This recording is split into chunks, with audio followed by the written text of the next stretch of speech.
Election commission of ইন্ডিয়ার chief ঘোষণা দিলেন ওয়েস্ট বেঙ্গল, গোয়া, গুজরাট, মধ্যপ্রদেশ, কেরালা সহ 12টি রাজ্যে এসআইআর শুরু হবে।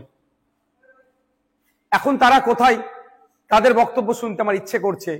যারা বলেছিল পশ্চিমবাংলা এসআইআর হতে দেব না, করতে দেব না, তাদের অবস্থান কি? আটকাতে পেরেছে? আমি ডে 1 থেকে বলে আসছিলাম, যখন এসআইআর নিয়ে চর্চা হচ্ছিল, যে এসআইআর নিয়ে আপনারা আতঙ্কিত হবেন না। আজকেও বলছি, এসআইআর নিয়ে আতঙ্কিত হবেন না। আপনাদের ডকুমেন্টস আপনারা রেডি করুন। ইলেকশন কমিশন অফ ইন্ডিয়া তার ওয়েস্ট বেঙ্গল সাইড থেকে, ওয়েস্ট বেঙ্গল স্টেটের সিওর মাধ্যমে যে এসআইআর করাচ্ছে, কোনো বৈধ ভোটারের নাম বাদ পড়বে না। আমরা আশা করব প্রত্যেকটা নাগরিক যারা আছেন, ভোটদানে যারা 18 বছর ঊর্ধ্বে পূর্ণ স্বাধীনতা আছে, সংবিধান প্রদত্ত, সেটা বহাল থাকবে। এখন প্রশ্ন হচ্ছে, যারা বলেছিল এসআইআর করতে দেব না, তাদের সরকার প্রায় 90,000 অফিসার ইসিআই কে দিচ্ছে দ্রুততার সাথে এসআইআর করার জন্য। এখন অফিসারগুলো এসআইআর করতে যাবে, বুথ ধরে যাবে। আমি অনুরোধ করব আপনাদের কাছে, এটা নিয়ে কেউ উত্তেজিত হবেন না। কারণ এই অফিসার যারা যাবে, তাদের আপনারা একটা বিষয় নোট করে রাখবেন, সেটা তার নাম, তার কন্ট্যাক্ট নাম্বার, সে কোন ডিপার্টমেন্টে চাকরি করে, আর তাকে এসআইআর এর জন্য ইনক্লুড করা হয়েছে তার প্রমাণপত্র আপনারা নিয়ে রাখবেন।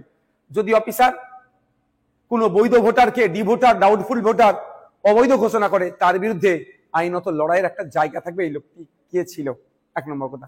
দ্বিতীয়ত, কেউ যদি আপনাদেরকে উত্তেজিত করার চেষ্টা করে, আপনারা কারো কথায় উত্তেজিত হবেন না। কারণ 2021 নির্বাচনের সময় তৃণমূলের নেতারা বলেছিল, সেন্ট্রাল ফোর্সের সামনে গিয়ে, সেন্ট্রাল ফোর্সকে আটকাতে গেলে ঘরে যা আছে, খুন্তি, ঝাঁটা, জুতো, কুদাল, এইসব কথা অনেক বলেছিল, গিয়ে দাঁড়াবে ওদের সামনে। এই করতে গিয়ে শীতলকুচিতে সেন্ট্রাল ফোর্সের গুলিতে 4 জন মানুষ মারা গিয়েছিল। আজকে 4 বছর অতিবাহিত হয়ে গেল, এখনো কিন্তু বিচার পেল না। তাই বলবো, কারো কথায় উত্তেজিত হয়ে এই ধরনের ভুল পদক্ষেপ নেবেন না আপনারা। দেখুন, এটাতে বেশ কটা স্টেপ রেখেছে।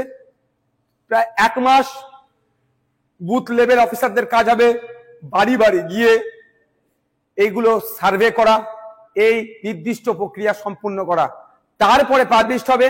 পাবলিশড হওয়ার পরে প্রায় 1 মাস, হয়তো কারো যদি নাম ইচ্ছাকৃত হোক, অনিচ্ছাকৃত হোক, বা ডিস্টার্ব বাদ পড়ে বা ডিস্টার্ব হয়, সেক্ষেত্রে তার বলার সুযোগ, অভিযোগ জানানোর সুযোগ পাবে।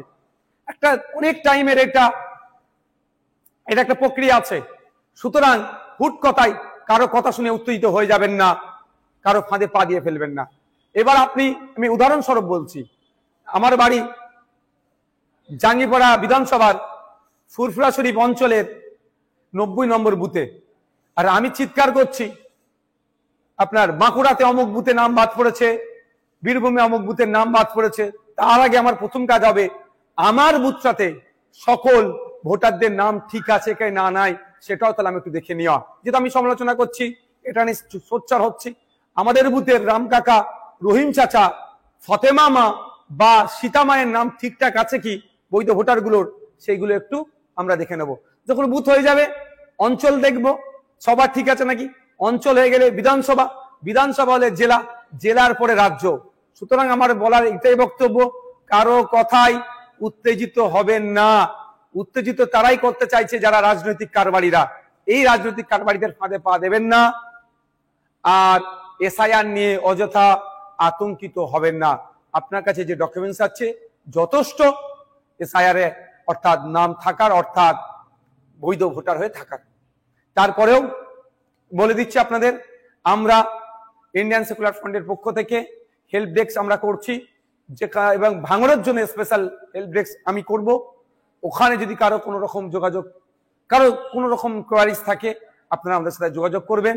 আমরা এক্সপার্টদের দিয়ে এই সমস্যার সমাধান করব। আরো ভালো ভালো খবর দেখতে সাবস্ক্রাইব করুন বাংলা হান্টের ইউটিউব চ্যানেল। বাংলা হান্টের আরো খবর দেখতে নজর রাখুন। বাংলা খবর মানেই বাংলা হান্ট।